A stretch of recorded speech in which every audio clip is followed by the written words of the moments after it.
Welcome to video 5. Today we're shifting from theory into active development. We will build, deploy, test, and automate a production-ready Python file organizer script using Claude Code directly inside our shell. Let's write some code. Here is our automation roadmap.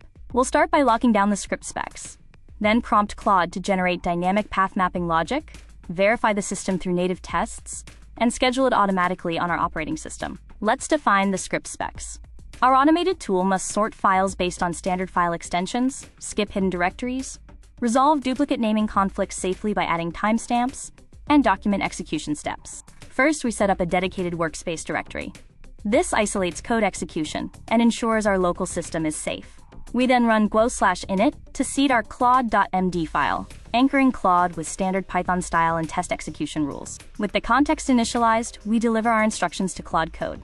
Notice how we enforce modular argparse execution and ask for a dry run feature. This lets us simulate changes securely before committing files. Let's look at the efficiency metrics. Manual organization wastes valuable developer hours. Using generalized web interfaces takes about 5 minutes with manual file transfers. Claude Code completes the entire build loop in under 30 seconds. Now we run our test pipeline. We prompt Claude to generate unit tests in PyTest. By typing /test, the agent executes diagnostics natively, fixes any file permission errors, and ensures zero runtime regressions.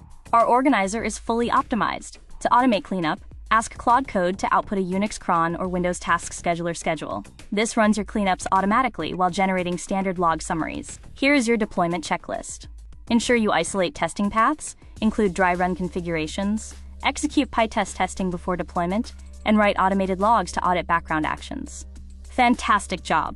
You've built a Python script using terminal agents. To refresh your baseline profile setup steps, make sure to read the introductory presentation, automated_coding_Claude_code_intro, PPTX file. See you in video 6. This video utilizes resources including a Python automation script CLI representation and system debugging console interface for testing demonstrations. Additional references include documentation on executing scripts in terminals from Zapier and Stack Overflow.